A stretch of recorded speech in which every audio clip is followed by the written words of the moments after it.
खाना मजा उड़ा ले यार हमर कुटकी को दे के बाद। खाना मजा उड़ा ले यार हमर कुटकी को दे के बाद। क्या डीजे नागेश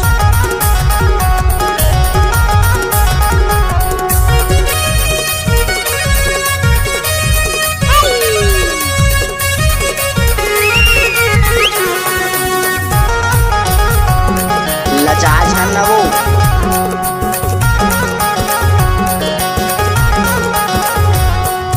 जाबो गुल्ली बिनेला कड़वाबो डीजे नागेश जाबो गुल्ली बिनेला कड़वाबो तिलना। राई रम तिला के तेल मिला के खावा हूँ चिलना। राई रम तिला के तेल मिला के खावा हूँ चिलना। तहाँ खा ले बिजोड़ीदार मोर कुटकी को दे के भाग। खाना मजा उड़ा ले यार हमर कुटकी को दे के भाग। डीजे नागेश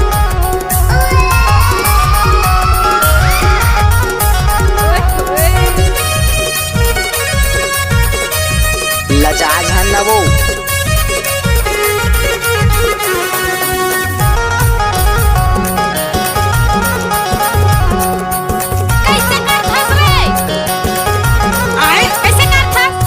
राई चकोड़ा के भाजी डीजे नागेश राई चकोड़ा के भाजी गोरी तोला खवा हूँ वो। भुट्टा के पेज में माठा मिला के पिया हूँ तोला वो। भुट्टा के पेज में माठा मिला के पिया हूँ तोला वो। तहाँ खा ले बिजोड़ीदार मोर कुटकी को दे के भाग। खाना मजा उड़ा ले